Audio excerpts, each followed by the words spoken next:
Rémi, c'est mon candidat dans mon comté, dans Berthier. Quel âge que t'as, Rémi? J'ai 30 ans. 30 ans. Tu parais plus jeune que ça. Ouais, je sais, Ok. merci. Ça marche. Mais rendu à mon âge, tu ne paraîtras pas 58 ans, tu vas leur paraître plus jeune. C'est correct, ça. Toi, là, tu es à l'université présentement. Ouais, je suis à l'université. Ok. J'étudie en physique à l'université de Sherbrooke. OK. Pour, c'est ça. Puis avant de.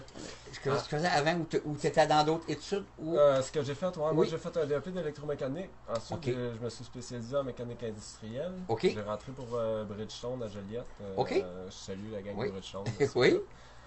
Puis, c'est ça, j'ai été 8 ans mécanicien. Puis à un moment donné, j'ai trouvé que c'était. J'adore la mécanique, c'est quelque chose que j'aimais, mais je voulais aller un petit peu plus loin dans mes études puis dans mes connaissances. Fait que j'ai mis ça de côté. J'ai mis ça de côté. J'ai démissionné, puis je me suis en allé à l'université pour c'est ça, étudier en physique. On s'était rencontrés, nous autres, au mois de juillet. Non, au mois d'août, le hein, 4 ça? août, ouais. Ok, ça. Je sais que tu m'as parlé. Attends. Oh, c'est correct, il nous voit bien. C'est correct, parce qu'il y avait quelque chose qui avait apparu. Des fois, moi, je dis, oh, correct. Ouais, ça. Toi, c'est toi qui m'avais dit, tu connaissais un petit peu la démocratie directe parce que ta copine est à Suisse? Ou... Oui, j'ai eu une copine suisse pendant. On s'est fréquenté peut-être 2 ans. OK. Puis tu as assisté, toi, à des référendums en Suisse. En tout cas, Ouais, j'ai pas assisté au référendum, Ok, mais explique-nous ça. je suis allé en Suisse pendant une période de votation qui appelle, puis c'est tellement merveilleux. Je connaissais déjà le système, on en avait parlé. OK, oui. Tu sais, j'étais quelqu'un de politisé, puis elle aussi. Fait que je savais comment ça marchait, mais quand j'ai vu ça, tu vas dans le bistrot, c'est pas quelque chose d'achalant. Tu sais, quand tu vas au bistrot et tu croises quelqu'un que tu connais, c'est un petit 2 minutes. Eux, le débat, c'était est-ce qu'on ferme ou on garde les centrales nucléaires? Parce qu'ils étaient Ok. vieux, ils étaient vieilles, il fallait les rafraîchir. Mais c'est tout le temps le peuple qui. Mais c'est le peuple qui choisit. Fait que le peuple était vraiment intéressé, puis je m'attendais pas à autant d'intérêt des jeunes de 20 Exact. ans, 19 ans, 25 ans, 30 ans.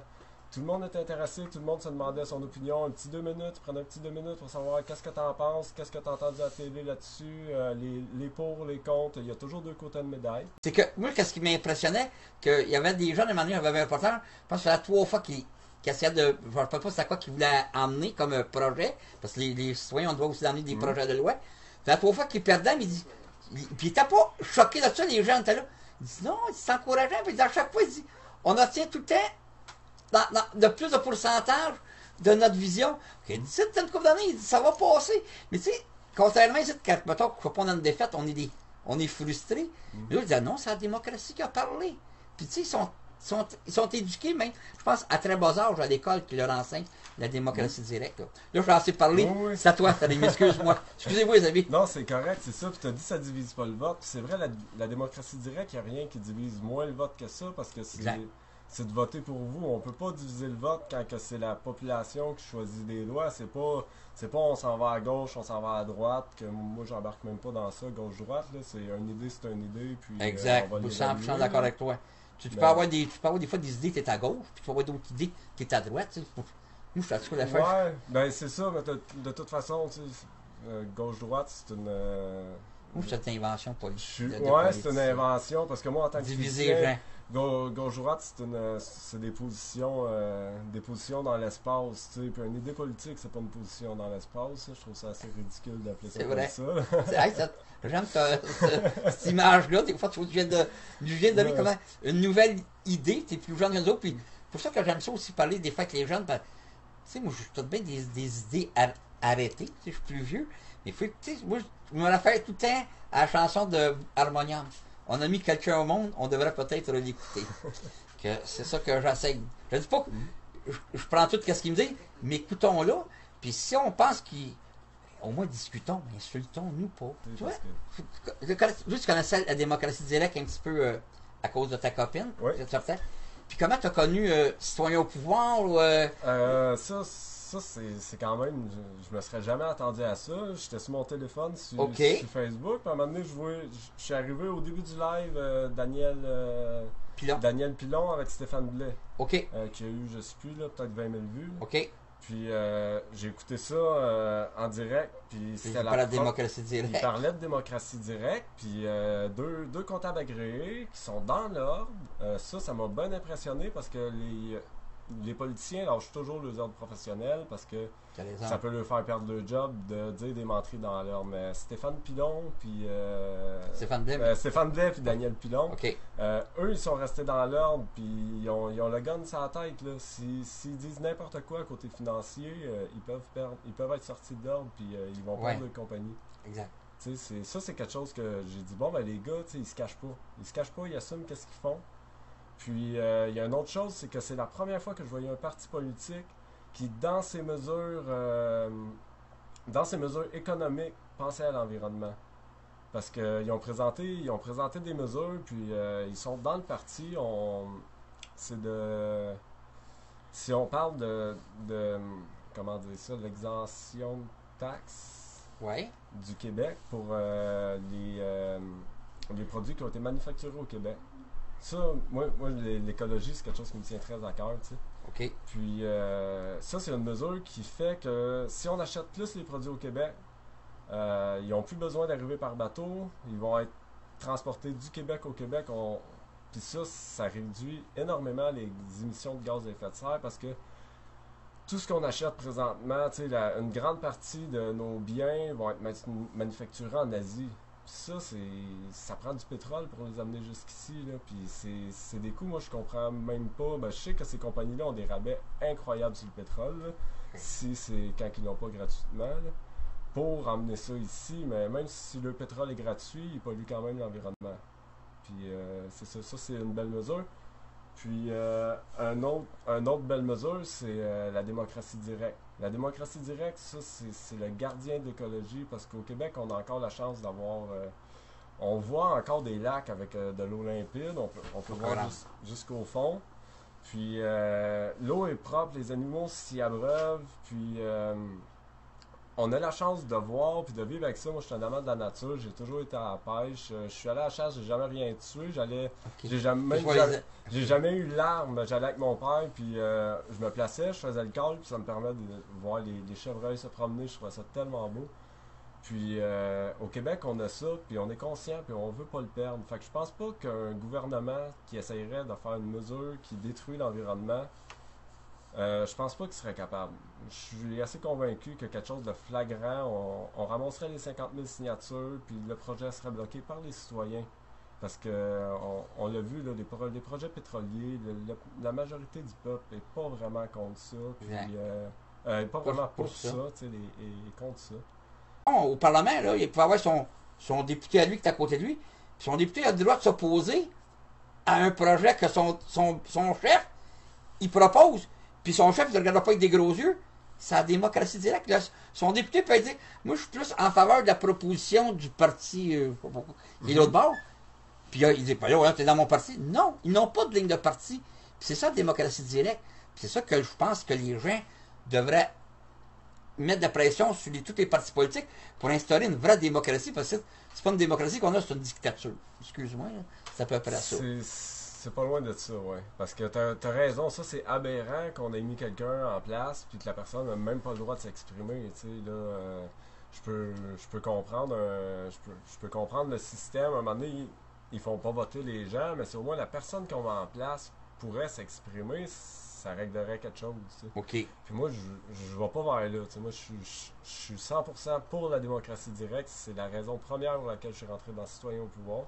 Moi, depuis que j'avais été en Suisse, que j'avais vu comment c'était merveilleux, j'en parlais à tout le monde dans mon entourage. Fait que ça n'a pas été bien compliqué quand je lui ai dit je suis rendu dans un parti. Ils savent pourquoi tu t'en allais là. C'est parfait, c'est cool. Ouais. Puis je veux dire, les gens, justement, quand t'en parles dans le coin, affaire-là, comme ça, les gens, ils sont réceptifs à qu'est-ce que tu dis. Ah, les gens sont incroyablement réceptifs. Moi, pour vrai, j'ai pas cogné à ben des portes. C'est presque dommage. Là. Oui, c'est ça. Mais fallait, regarde. Mais, là, tu vas faire connaître. Laisse-moi finir. Oui, excuse-moi. J'ai pas cogné à ben des portes parce que pour avoir mes 100 signatures, tu sais. Oui. Je suis retourné, j'ai fait du porte-à-porte, tu sais, mais... OK. Mais je me suis dit, je vais avoir à parler à plein de monde. Puis ma feuille, elle s'est remplie, je te dirais, 85% du monde signait. Puis il y a des gens qui sont rendus des militants pour le parti. Ils ont été s'informer. Puis je trouve ça vraiment beau. Tu sais, dans mon entourage, j'en ai plusieurs que c'est des militants, carrément. Ils se présentent pas parce que eux, la politique, ça les intéresse pas, ils sont pas assez informés pour se lancer comme candidat, mais ils voient que le projet il est bien, puis moi j'ai vraiment confiance. C'est un projet pour le citoyen, puis c'est pour ça que le citoyen embarque. Hein. Ça touche beaucoup l'écologie. Oui. Puis y a-tu autre chose aussi que toi qui te touche plus à cœur ou c'est surtout l'écologie ou Ben, l'écologie, écoutez le citoyen, le respecter, arrêter de rire d'en face à un moment donné. dans les 4 prochaines années, tu vas avoir le temps de te faire connaître? Oui, puis les gens, ils vont voir quelque chose qu'ils n'ont jamais vu au Québec. Exact. Là, des politiciens qui travaillent, puis qui travaillent pour le monde. Là. Exact. Ça va fesser, là. Après le 1er octobre, là, on va avoir des gars qui... Puis il n'y a personne dans le parti là, qui a un baillon sur la bouche, là. On a un parti, Stéphane Blais, il nous laisse liberté totale de parler de tout ce qu'on veut, parce que la liberté d'expression, pour nous autres, c'est super important. On a d'ailleurs dans notre parti système de journalisme libre, 2 journalistes élus par la population. Oui, dans les 17 ouais, régions. 2 par 17, 2 par région, ouais, c'est ça. par région administrative. C'est ça, exact, c'est ça. Puis ça, c'est une façon d'enlever un peu le boss au-dessus, là, qui des fois, ton boss te donne toujours des ordres, tu sais.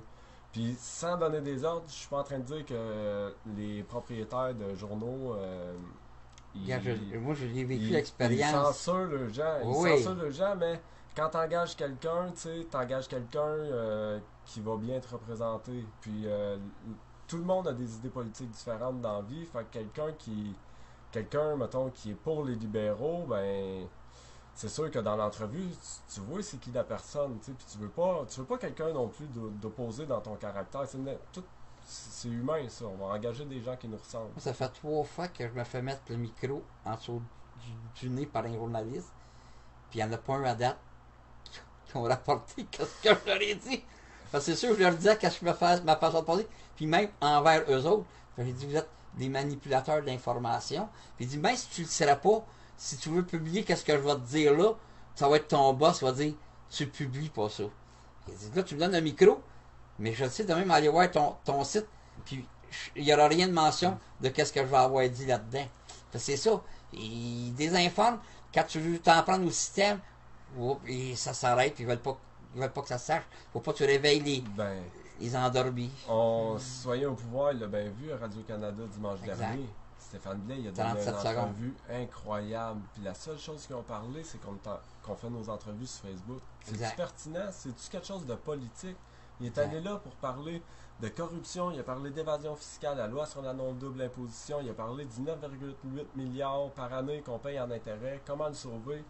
Il a parlé de journalisme libre, il a fait le tour de la plateforme santé, éducation, immigration, puis on parle de Facebook. Tu dis ça fait 700 ans, mais le système de démission des ministres qu'il y a dans la démocratie directe, ça date de la Grèce. Oui, exact. En Grèce, il y avait ça. En Grèce, il y avait la vraie démocratie.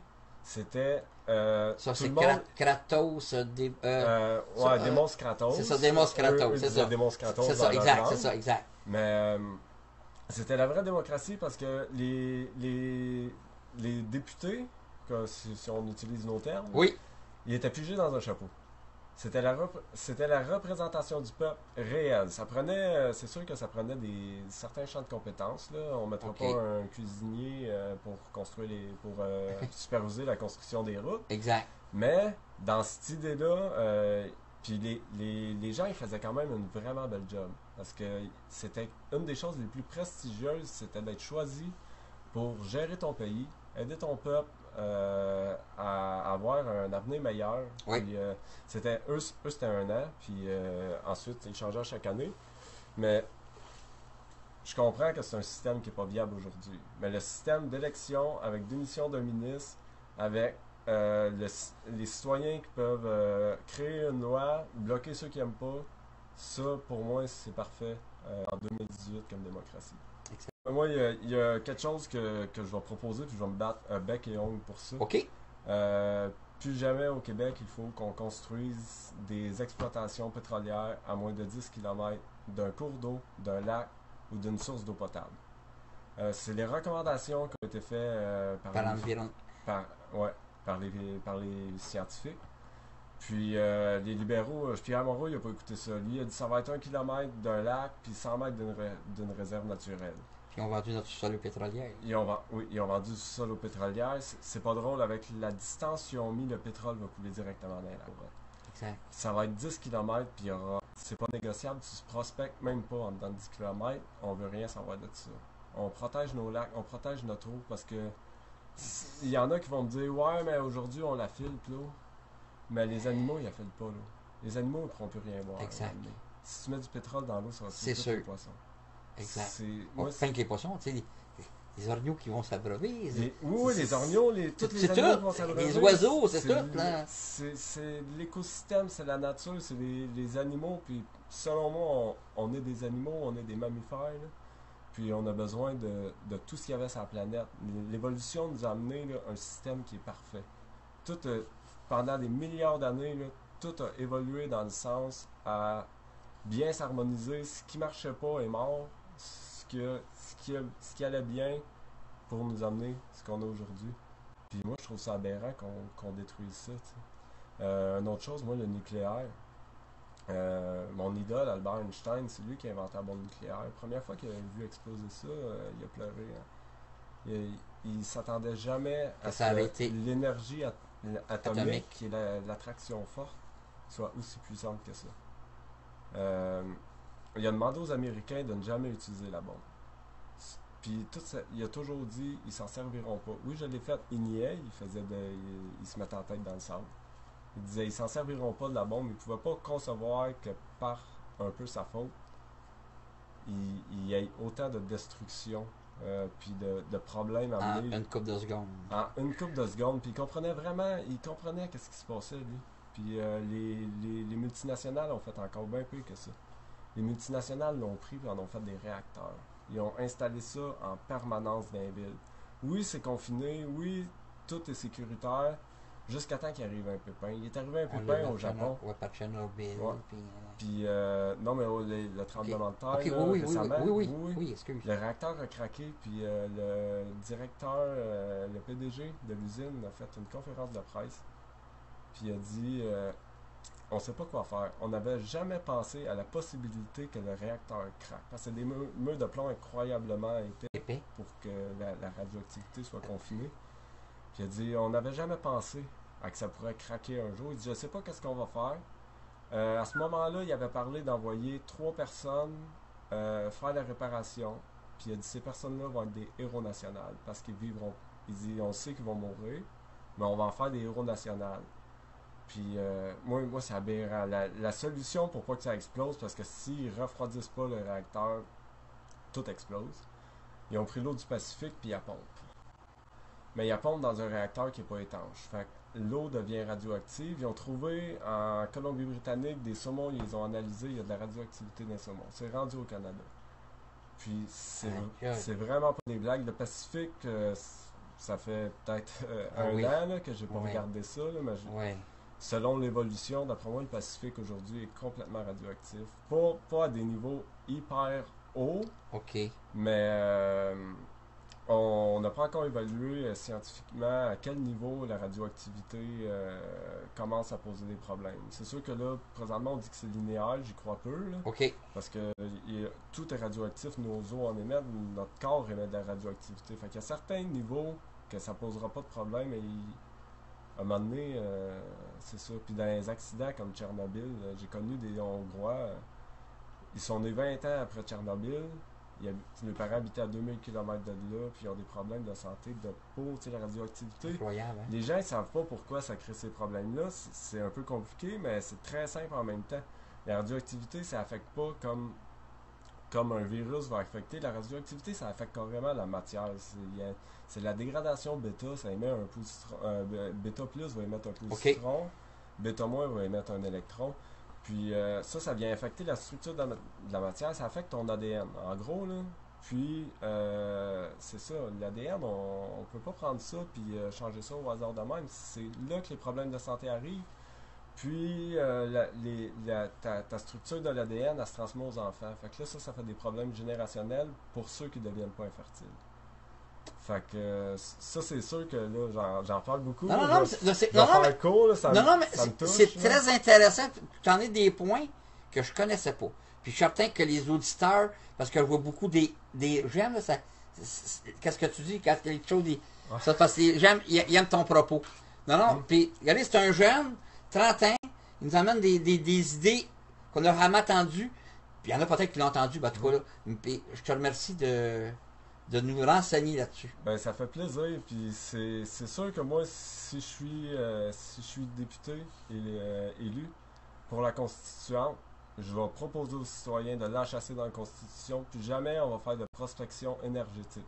Moi, je suis physicien, c'est sûr que je ne m'opposerai pas à l'avancée scientifique. OK. Si on veut utiliser la dégradation de l'énergie nucléaire pour faire des tests, faire avancer l'humanité, essayer de la comprendre, ça, j'ai aucun problème avec ça. Mais mettre des réacteurs dans les villes, puis faire ça au péril, de la santé. Puis de l'écologie en général aussi. De l'écologie, hein. Puis de la santé des gens. C'est la Terre au complet. Là. Un jour, la radioactivité du Japon va finir par faire le tour. Là, mais... C'est ça. Moi, je vais le proposer. Puis, je vais essayer d'expliquer aux gens parce que c'est important. C'est des sujets qui sont compliqués. C'est pas tout le monde qui sait comment la radioactivité fonctionne. Tu sais. Non, ouais.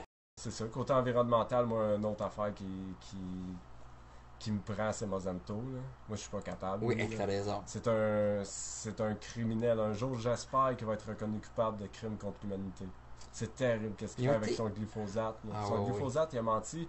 Il a payé des études, ça a été prouvé en Europe. Hein. Il a payé des études pour mentir là-dessus. Moi, je fais toujours mes recherches. Puis la recherche la plus difficile, la chose la plus difficile à comprendre, c'est le glyphosate. Parce que le net est inondé d'études qui sont poussées, qui sont poussées par Monsanto. Ils sont carrément sur son site. Je tombe rien que sur des affaires. J'avais trouvé un article qui était vraiment scientifique qui expliquait le fonctionnement du glyphosate. Comment ça peut nuire à la santé. Puis c'est ça. Les tests ont été faits sur les animaux. C'est dangereux pour les animaux. Puis là, ils disent que c'est pas dangereux pour les humains. Ça, on va dire comme toi, ça c'est de la bullshit. Exact. Ça, non, c'est terrible. Puis Monsanto, c'est dans tous les domaines.